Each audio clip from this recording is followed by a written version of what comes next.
नमस्कार, न्यूज 18 मध्य प्रदेश छत्तीसगढ़ देख रहे हैं आप। मैं हूं प्रशांत कटारे। सिंधिया सियासत का वो नाम जो किसी पहचान का मोहताज नहीं। अपने तेज तर्रार अंदाज और हाजिर जवाबी के लिए मशहूर ज्योतिरादित्य सिंधिया आज अपना बर्थडे सेलिब्रेट कर रहे हैं।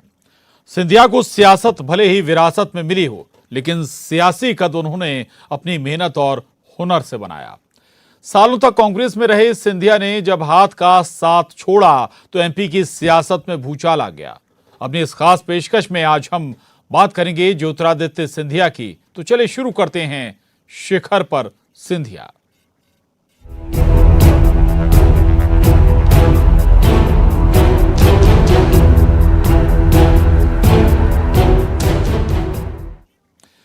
केंद्रीय मंत्री ज्योतिरादित्य सिंधिया 51 साल के हो गए। 1 जनवरी 1971 को मुंबई में जन्मे सिंधिया अपने राजसी ठाट बाट के लिए जाने जाते हैं। वो जिस महल में रहते हैं वो भारत के सबसे आलीशान महलों में शुमार है। तो आइए आपको इस जय विलास पैलेस की सैर कराते हैं और पैलेस के हर पहलू से रूबरू कराते हैं।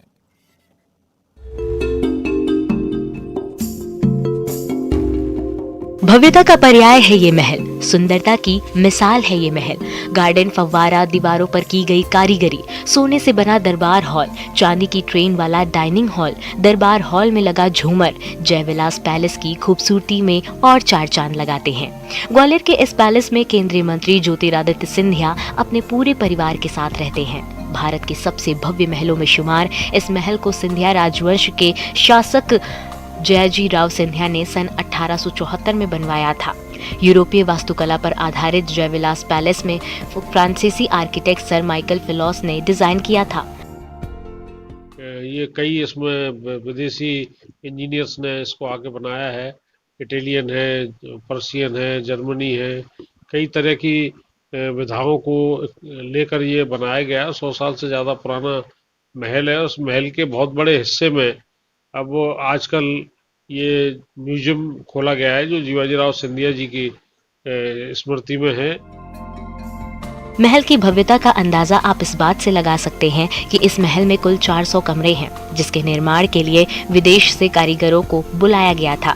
ये महल कुल 12,40,771 वर्ग फीट में फैला हुआ है और इसे बनाने में 12 साल का समय लगा था। आए मेरी फ्रेंड का यहाँ पे बुटीक है का वो लगा हुआ है एग्जीबिशन, लेकिन हम इसीलिए घूमने आए। बहुत अच्छा लगा आज हमें यहाँ के। बहुत दिन बाद घर से निकले, एक तो ऊपर से पैलेस घूम रहे हैं, बहुत अच्छा लग रहा है। करीब 150 साल पहले 1 करोड़ रुपए की लागत से बना जयविलास पैलेस की कीमत आज 4000 करोड़ रुपए से ज्यादा है। पैलेस में साल 1964 में म्यूजियम भी शुरू हुआ। यहाँ के 40 कमरों को विजयराजे सिंधिया ने म्यूजियम में तब्दील कराया था। महल के दरबार हॉल और शाही डाइनिंग हॉल को जयविलास की शान कहा जाता है। एक ओर जहां दरबार हॉल की दीवारों और छत को पूरी तरह सोने, हीरे, जवाहरात से सजाया गया था, वहीं डाइनिंग हॉल में लगी चांदी की खूबसूरत ट्रेनें लोगों को अपनी ओर आकर्षित करती है। महल बहुत अच्छा ही महल है। जो हमने पहले किताबों में जो पढ़ा था उसके बारे में जो आज ग्राउंड में देखा है, पहली बार आए हम, बहुत अच्छा लग रहा है। ये डाइनिंग हॉल है राजा महाराजाओं का। जो पहले यहाँ पे सुनते थे कि चांदी की ट्रेन चलती है, डाइनिंग टेबल लगी हैं, सोने चांदी के बर्तन हैं, वो आज हमने ग्राउंड में देखा है, तो ये देख के काफ़ी अच्छा लग रहा है। ये सिंधिया महल हम ग्वालियर का सबसे टॉप मोस्ट हिस्टोरिकल प्लेस है। बहुत सुंदर है, आज तक ऐसा प्लेस देखी नहीं। बहुत सुंदर जगह है और यहाँ की हर एक चीज़ बहुत यूनिक है। इसके अलावा दरबार हॉल की छत पर लगा झूमर अपने आप में बहुत ही खास है।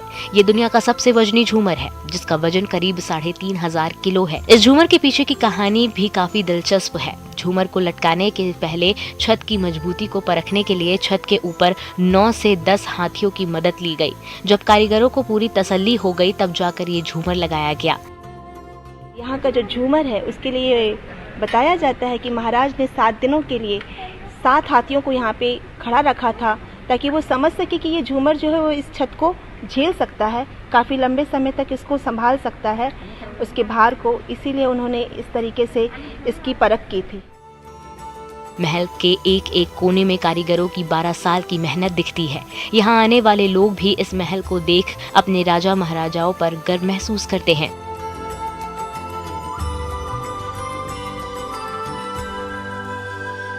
सुशील कौशिक, न्यूज़ 18, ग्वालियर।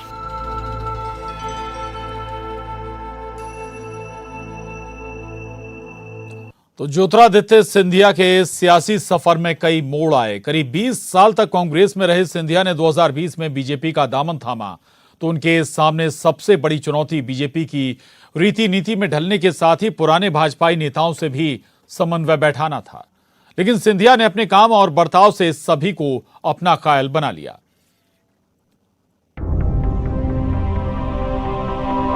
साल 2020 में जब ज्योतिरादित्य सिंधिया ने बीजेपी का दामन थामा तब ग्वालियर चंबल अंचल में यही चर्चा थी कि आखिर 20 साल तक कांग्रेस में रहे सिंधिया बीजेपी की रीति नीति में कैसे ढालेंगे।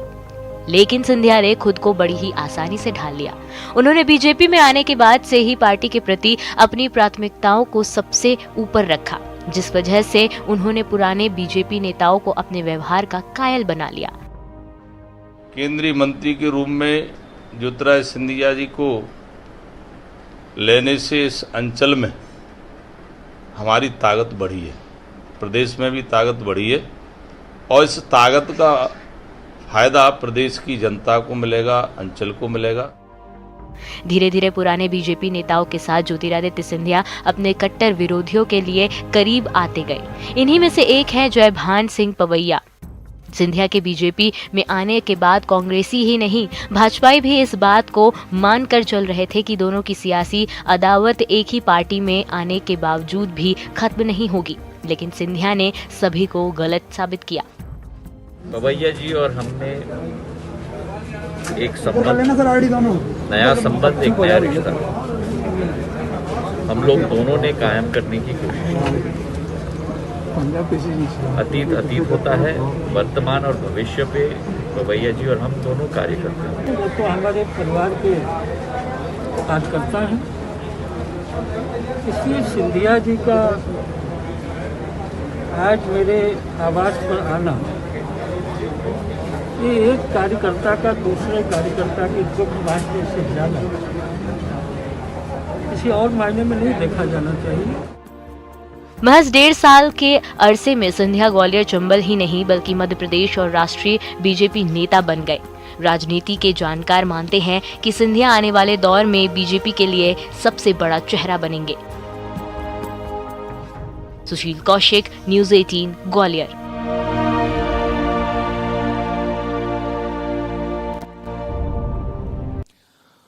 ज्योतिरादित्य सिंधिया का बीजेपी में आना और बीजेपी की रीति नीति में घुल जाना इतना आसान भी नहीं था, लेकिन धीरे धीरे वो सारी रीति नीति को आत्मसात करते गए और वक्त ऐसा आया कि अब बीजेपी और ज्योतिरादित्य सिंधिया को अलग नजरिए से नहीं देखा जा सकता। केंद्रीय मंत्री ज्योतिरादित्य सिंधिया ने 160 साल की परंपरा को तोड़ते हुए वीरांगना महारानी लक्ष्मीबाई की समाधि पर सिर झुकाकर नमन किया, जिस वजह से सियासी हलचल तेज हो गई। हालांकि राजनीति के जानकार इसे ऐतिहासिक कदम मान रहे हैं।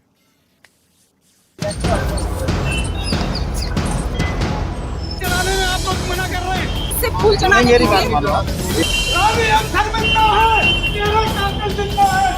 24 दिसंबर की बात है। ज्योतिरादित्य सिंधिया ने रानी लक्ष्मीबाई की समाधि पर सिर झुकाकर नमन कर वीरांगना को पुष्पांजलि दी।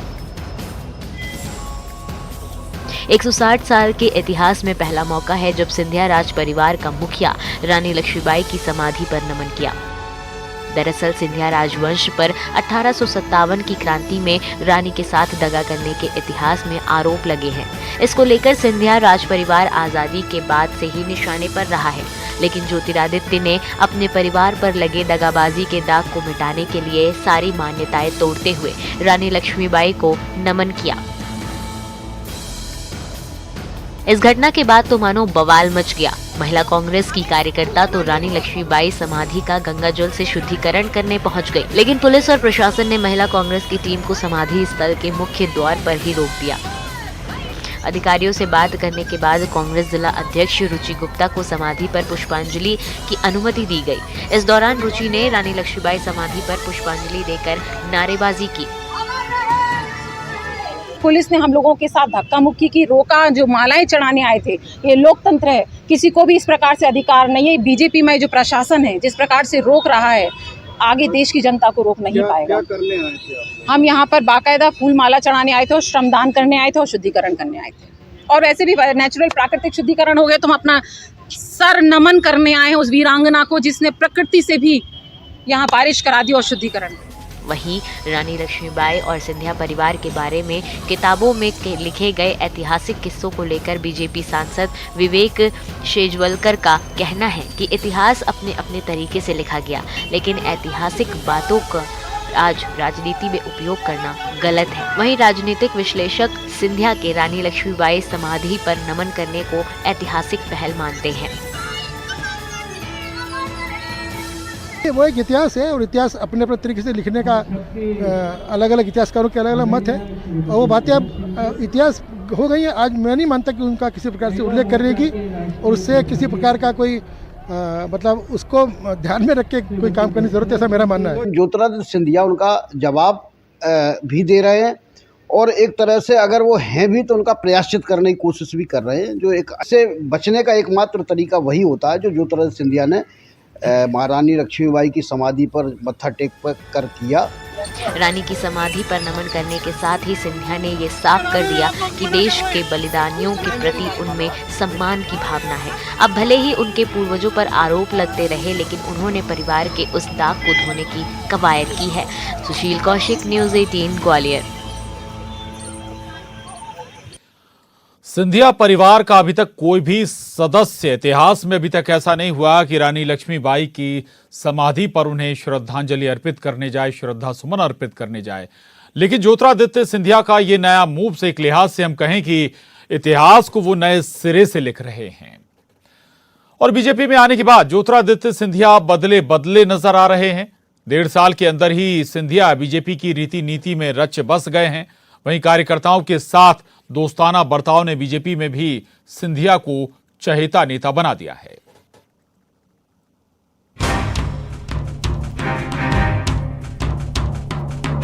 राजनीति तो सिंधिया के खून में है। ये विरासत ज्योतिरादित्य सिंधिया को उनके पिता माधवराव सिंधिया से मिली है। तभी तो उन्होंने इतने कम समय में ही बीजेपी नेताओं के दिल में जगह बना ली।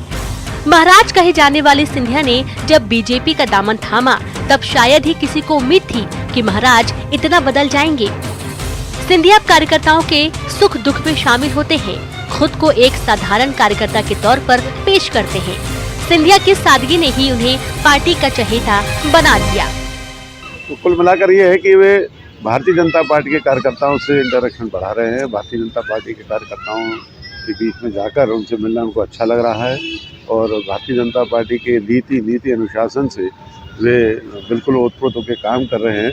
उनके साथ जो लोग आए हैं, मैं तो उनसे सबसे कहूँगा कि वे सिंधिया जी से प्रेरणा लें, सिंधिया जी से सीखें कि किस प्रकार से भारतीय जनता पार्टी को उन्होंने अपने अंदर ढाल लिया है।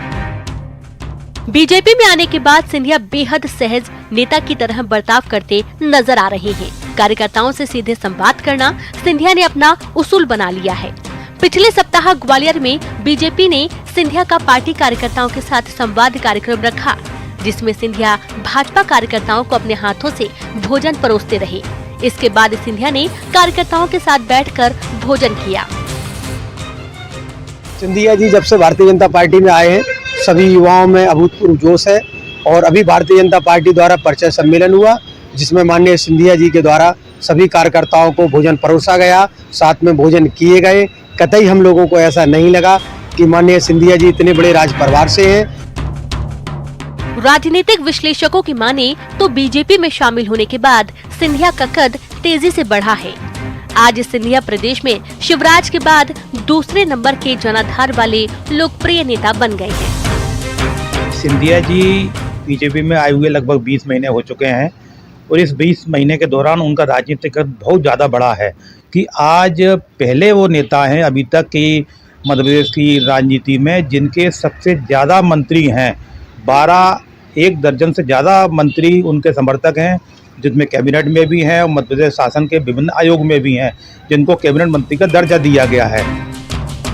बीजेपी में सिंधिया कार्यकर्ताओं के दिल में जगह बनाने की कवायद में लगे हैं। कभी कार्यकर्ताओं के साथ समय बिता रहे हैं तो कभी कार्यकर्ताओं से सीधे संवाद कर रहे हैं। इसके जरिए वो बीजेपी कार्यकर्ताओं के दिल में अपनी जगह बना रहे हैं। सुशील कौशिक, न्यूज़ 18, ग्वालियर।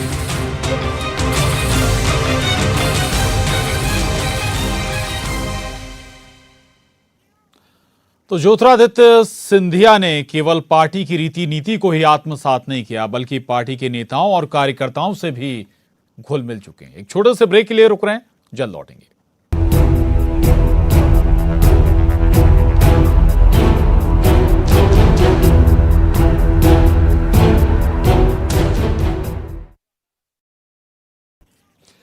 ब्रेक बाद एक बार फिर आपका स्वागत है हमारी इस खास पेशकश में। राजनीति में सिंधिया परिवार का इतिहास काफी पुराना रहा है। एक समय माधवराव सिंधिया का राज था। अब उनकी विरासत और परंपरा को उनके बेटे ज्योतिरादित्य सिंधिया आगे बढ़ा रहे हैं। अपने पिता के नक्शे कदम पर चलते हुए महाराज ने राजनीति में अलग मुकाम हासिल किया है।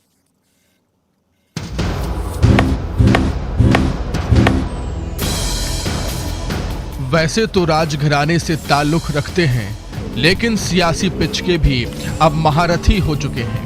हो भी क्यों ना, सियासत विरासत में जो मिली है, नाम ही काफी है, ज्योतिरादित्य सिंधिया। इनका जन्म 1971 में मुंबई में हुआ था। 30 सितंबर 2001 को पिता के हवाई हादसे में निधन के बाद सिंधिया ने राजनीति में कदम रखा और पहला चुनाव अपने पिता की सीट गुना से लड़ने का फैसला किया। 2002 में गुना लोकसभा के उपचुनाव में जीतकर वो पहली बार सांसद बने। 2004 लोकसभा चुनाव में ज्योतिरादित्य सिंधिया गुना से ही चुनाव लड़कर जीते। 2007 में केंद्रीय संचार और सूचना प्रौद्योगिकी राज्य मंत्री बने। साल 2009 में फिर एक बार उन्हें लोकसभा चुनाव में जीत मिली और वे मनमोहन सिंह सरकार में वाणिज्य और उद्योग राज्य मंत्री बने। 2014 में सिंधिया लगातार चौथी बार गुना से जीते, लेकिन सरकार बीजेपी की बनी। 2019 में पहली बार सिंधिया को गुना सीट से हार झेलनी पड़ी। फिर 2020 का साल आता है जो सिंधिया के राजनीतिक करियर के लिए काफी उतार चढ़ाव वाला होता है। इसी साल सिंधिया ने कांग्रेस से परेशान होकर इस्तीफा दिया और तमाम कयासों के बीच बीजेपी का दामन थाम दिया। बीजेपी में आने के बाद सिंधिया राज्यसभा सांसद बने और फिर केंद्रीय नागरिक उड्डयन मंत्री बने। ज्योतिरादित्य सिंधिया की छवि एक दिलखुश नेता के तौर पर है। सिंधिया क्रिकेट के शौकीन हैं। जब भी मौका मिलता है वो क्रिकेट का बल्ला थाम लेते हैं। हाल ही में सिंधिया ने ग्वालियर के लिए 450 करोड़ की एयरपोर्ट प्रोजेक्ट को मंजूरी दिलाई है। ग्वालियर में युवा मानते हैं कि सिंधिया न सिर्फ जनाधार वाले नेता हैं, बल्कि अपने इलाके के विकास के लिए भी काम कर रहे हैं। भारतीय जनता पार्टी में सिंधिया जी को केंद्र में मंत्री बनाया है, तो उन्होंने एक विकास की लहर ग्वालियर में दौड़ाई है। अभी 450 करोड़ में एक नया एयरपोर्ट, भव्य एयरपोर्ट तैयार होने जा रहा है। 250 करोड़ में रेलवे स्टेशन भव्य तैयार होने जा रहा है। 1000 करोड़ की एलिवेटेड रोड एक बड़ी सौगात के रूप में ग्वालियर को मिली है। 10 से ज़्यादा फ्लाइटें ग्वालियर से शुरू हो गई हैं। तो ग्वालियर एक विकास की उड़ान भरने जा रहा है।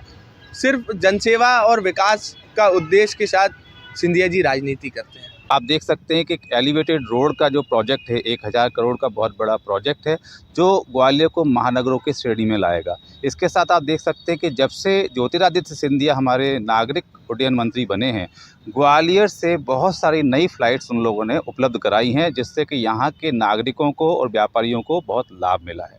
सिंधिया जी एक जाना माना युवाओं के लिए एक प्रेरणादायक चेहरा हैं और सदैव एक कार्यकर्ता की तरह कार्य करते आए हैं। उन्हें देख कर कभी ये नहीं लगता कि वो राजा महाराजा, इस राजनीति से वो परे हैं और हम युवाओं को उनसे सीखना चाहिए कि उनका जीवन कैसा रहा है। एक युवा जीवन से वो, उनके पिताजी मतलब एक्सपायर हो गए, महाराजा श्रीमंत माधवराव सिंधिया जी, तो किस जीवन के पड़ाव से गुजर रहे थे वो, उस जीवन के पड़ाव में उभरते हुए चेहरा बनकर आए वो, अपने परिवार को अपनी ग्वालियर जनता को अपने परिवार किस प्रकार संभाला, ये उनसे सीखने का हमें सीखना चाहिए। कभी नेताओं के साथ खाना खाते, कभी बच्चों के साथ क्रिकेट खेलते, कभी कार्यकर्ताओं के साथ दौड़ लगाते, कभी 160 साल पुरानी परंपरा को तोड़ते, कभी आम कार्यकर्ता तो कभी राजसी ठाट बाट में दिखते। कुछ ऐसे हैं ज्योतिरादित्य सिंधिया। सुशील कौशिक, न्यूज़ 18, ग्वालियर।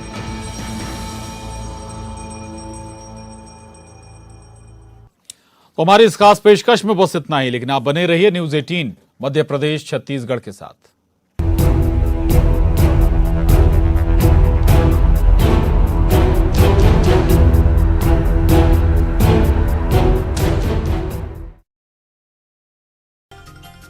इंदौर में नए साल के जश्न